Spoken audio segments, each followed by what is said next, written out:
Votre véhicule est équipé d'un moniteur de pression des pneus, TPMS. Le témoin d'avertissement de basse pression des pneus s'allume et ce message d'avertissement s'affiche sur le centre d'information du véhicule si la pression d'un ou de plusieurs pneus est basse et qu'ils doivent être gonflés. Gonflez le ou les pneus concernés à la pression à froid recommandée sur l'étiquette des renseignements sur les pneus et le chargement. Cette étiquette offre des renseignements importants d'un seul coup d'œil. Elle indique les dimensions et pressions appropriées des pneus, ainsi que le nombre maximal d'occupants et la capacité de charge maximale pour votre véhicule. Veuillez consulter votre manuel du conducteur pour savoir où se trouve l'étiquette des renseignements sur les pneus et le chargement sur votre véhicule. Les pneus sont considérés comme froids lorsque le véhicule a été stationné pendant au moins 3 heures ou qu'il a été conduit pendant moins d'1,6 km à une vitesse modérée. Vous pouvez vérifier la pression des 4 pneus sur l'écran d'information du véhicule. Utilisez ces commandes pour naviguer dans le centre d'information du véhicule jusqu'à ce que cet écran apparaisse. L'ordre des valeurs de pression des pneus correspond à l'ordre réel de la position des pneus. Lorsque de l'air est insufflé dans un pneu sous-gonflé, le TPMS, avec moniteur de pression des pneus, émet des signaux visuels et sonores à l'extérieur du véhicule pour vous aider à gonfler les pneus à la pression à froid recommandée. Pour utiliser ce système, vérifiez que le véhicule est stationné dans un lieu sûr et sur une surface plane et que le frein de stationnement est serré. Placez le contacteur d'allumage à la position ON, mais ne démarrez pas le moteur. Ajoutez de l'air dans le pneu et au bout de quelques secondes, les feux de détresse commencent à clignoter.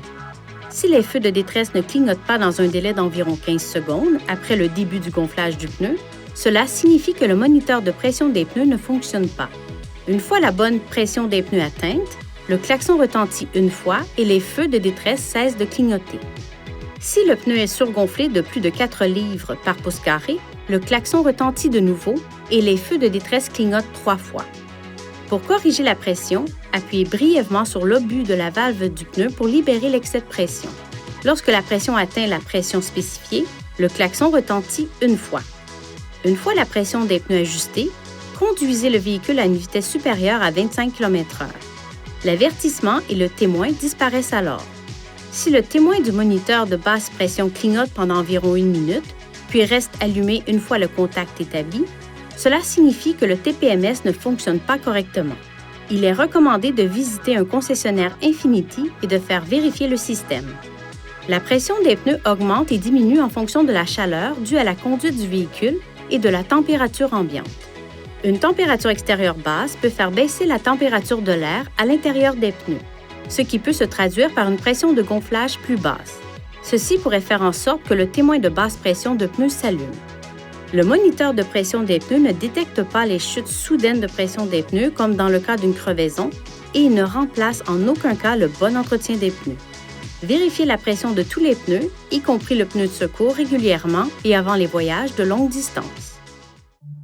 Veuillez consulter le manuel du conducteur pour obtenir des renseignements importants concernant la sécurité et les limites du système et pour en savoir davantage au sujet de son utilisation et de ses caractéristiques.